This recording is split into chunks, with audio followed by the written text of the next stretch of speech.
Well, let's now get the latest on the day's events from Penina Kariba, who joins me live from the capital, Kigali. Penina, a lot of activity today, as we've seen. Did any particular moments stand out as significant?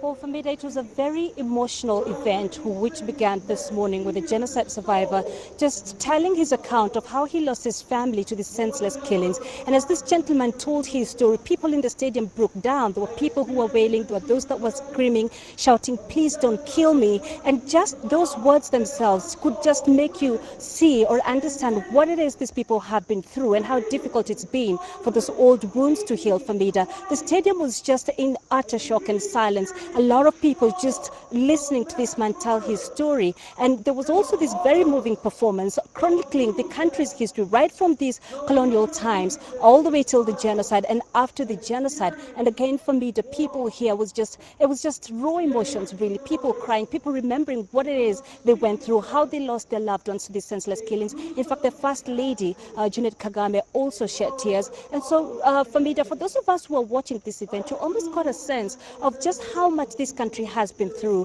and just also how difficult this reconciliation process is for Mida.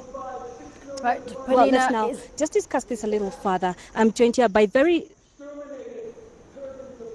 Yes, Famida, go ahead. No, please continue, Penina. Yeah, so I'm joined here by two young people. We are here at the stadium. These are Vigil, and these are the main participants this evening. I have with me Lilian Ingabire and Vukundo Angelo. Thank you for joining us, both of you. Just what does this day mean to you? Well, this day shows a real picture of what happened in the past, what happened in 1994 genocide, and that just has up the need for a better Rwanda. Right now, we see that Rwanda is way, like it has left all that behind. But now what we have today is hope for us young people to build a better Rwanda that we've always dreamed about. Angela, what will your contribution be in rebuilding this country? Well, as we can see, Walk to Remember is one of the main events that are empowering young and skilled and knowledgeable teenagers into remembering and thinking of the past, but moving on.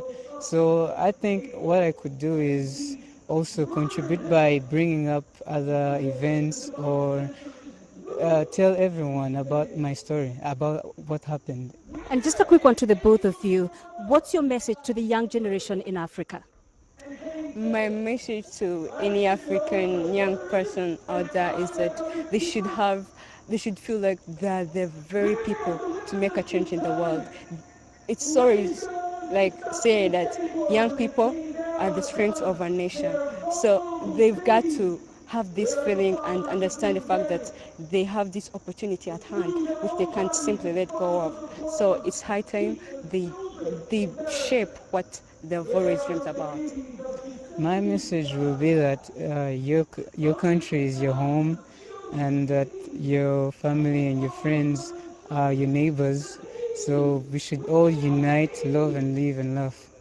Right, so that's basically the message for media today. And President Paul Kagame did sum up by saying that Rwanda managed to rebuild itself based on three choices. He said they decided to stay united, they decided to be accountable, and to think big. And as he spoke these words for media, you could see and feel a sense of pride amongst the Rwandans that were gathered here. These were people who are saying never again to what happened back in 1994 and are looking forward to a better future for media. All right, Penina, thanks very much there for those updates coming from Kigali.